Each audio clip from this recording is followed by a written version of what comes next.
I'm with Stephanie Alexander, and I think we're here today. Well, not I think, we are here today to promote and to let these amazing young ladies that are at school leaving, college, just stepping into university age, to let them know that the doors are opening and open for them to become engineers, for them to work in motorsport in whatever capacity they wish to, whether that's a traditional female role as what is traditionally still traditional, or whether that's breaking down these doors, breaking down these barriers, which you yourself have done.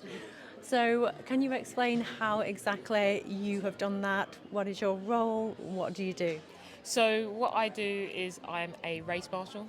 So basically helping UK grassroots sport and international sport as well run on the racetrack. So that's everything from actually the preparation, making sure that drivers are ready to race, making sure that they have their safety gear on, making sure that the track is fit for purpose, making sure that if there are any accidents that we are there to support in the first instance, we're the first port of call, and also telling of any incidents that happen on the track so that the stewards can make their decisions as to what they do about them, if anything at all.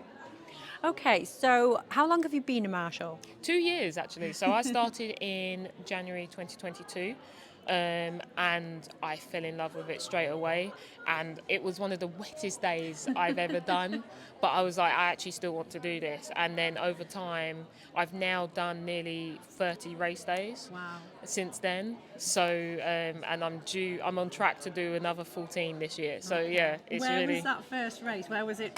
Where was it wet? It was at Brands Hatch. Okay. So yeah, Brands Hatch can get wet sometimes. Yeah. Very wet. Very green around there. Yeah, So. but as a marshal, I can do any track in the country. Yeah. So yeah, most marshals choose a home base to start, but some do travel. Some travel with a race series. Some just travel anyway.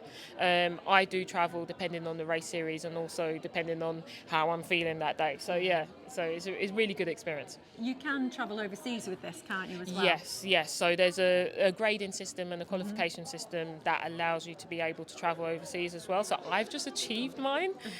So I'm hoping to travel overseas and do a Grand Prix later this year or early next year. Hopefully. I've just seen the advert actually for Las Vegas advertising for marshals. So Yes. is that on your plan maybe? I have applied. So I'm just waiting for the feedback, but it would be a great opportunity to be able to marshal overseas. I know quite a few British marshals do quite a few of the American races. There's some were at Miami this year that I know. A lot go to Austin, and some do Vegas as well. So yeah, it's a big opportunity for British marshals to be able to go abroad and give to the sport in that way. So it's purely voluntary, there is no payment involved. But regarding travelling, is there expenses? Is that covered? No, everything is off our own backs, but a lot of us do it for the love of the sport. There are some instances where some series are able to pay their marshals, which is great, but usually it will be in the form of a lunch or a breakfast or some food and drink for the day. That's usually how marshals get a return on their time. Okay, so then obviously it's for the love of it, so you will need a full-time job. You need to get income somehow anyway to then be able to fund that passion. So if there's no monetary gain from this, what is the benefit? For me, it's actually been networking. So the last few years, not only have I been able to network with the marshals, I've been able to network with stewards, chiefs, and really understand how the sport works from running it aspect. And that networking has been able to give me opportunities from a motorsport perspective that I wouldn't have got just sitting at home doing nothing. And I really think that it's a great chance to have. And yes, I'm not doing it necessarily for my CV, but for younger people, I think it's a great opportunity to have something on their CV to carry on through, to say actually I'm involved in the sport in some way. Do you know what the minimum age is then, if any, even if these young ladies are interested today? Most of the young ladies that are interested today can do it. There is cadet marshalling. I think it's as young as 11. Wow. But there are certain rules that have to be undertaken for safety. Yeah. So you're not allowed directly on the track, but you're allowed in the organisation and running of other aspects. And then I can't remember what age it is that you cross over from a cadet to general marshal. But once you cross over, you can actually go onto the tracks. And there's on track, off track, speed, karting, there's all rallying, there's all different disciplines. So you can definitely go around and have that opportunity to see that. I guess that's why it's then beneficial to have a local track that you can get to, because that obviously does save on expenses.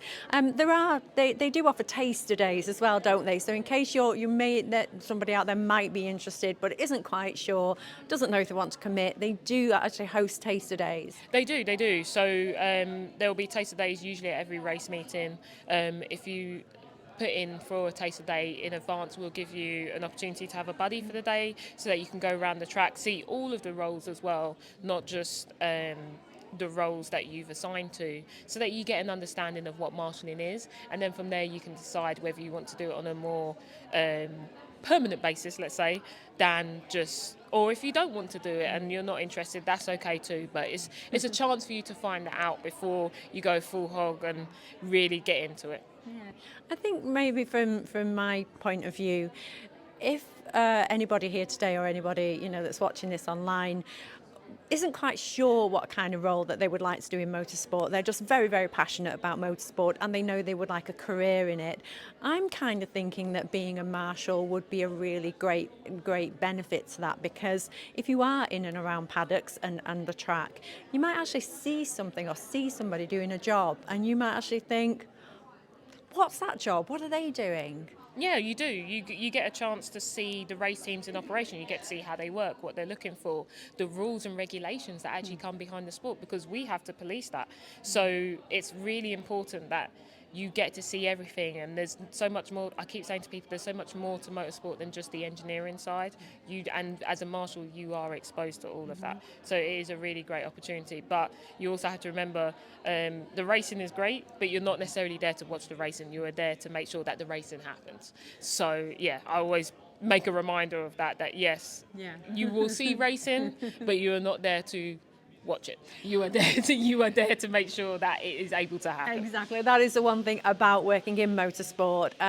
If you are working in one series or another, for example, I was working in the Formula 2 paddock a couple of seasons ago. I did not see one Formula 1 race. So if it's the racing that you love to watch, then maybe it's not the career for you, because you're not there to watch it. You're there to work, and you'll probably miss the action on track, whatever you're doing. Yeah, because you're focused on your driver and what they're doing and making sure the setup's a bit. So you'll get the racing in other aspects because you're watching whoever you're supporting. And yeah, I've had the joy of watching racing from the driver's point of view, drivers that I've supported when I was working in other racing series. So yeah, you do get that, but you don't get to watch like the bigger races, let's say, or other teams. So you just find out on your phone, oh, that person finished. Okay, cool. Let me go back to what I was doing. So yeah. And how is it that anybody can apply or anyone can look into this? Is there websites? Where can they go? So usually I direct people to Motorsport UK website in the first instance. There is a tab on the volunteers section that talks about marshalling and all the things that you can do and how to get involved. After you get your basic marshal training from Motorsport UK, it is recommended, highly recommended, that you join a motorsport club that has a marshals element to it. Some of the marshals clubs are their own motorsport clubs, some of them are within a racing series, so that's up to you how you want to manage that. And then from there, once you've joined those two things together, then you can start marshalling, because it's about understanding the sport and also insurance purposes as well. So yeah.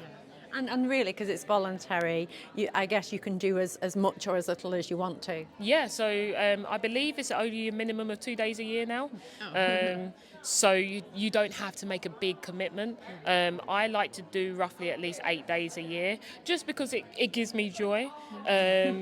Sometimes I do more, so this year I'm due down to do 14 days this year. I've known marshals that have done like 50 days in a year. So, and there's some marshals that can only give so much of their time, and that's okay too. So we just need bodies, basically.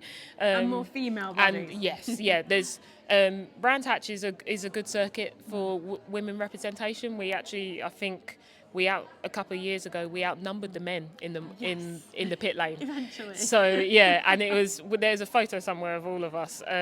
But yeah, it's a really good experience to see so many women take part in marshalling and being as passionate about it too.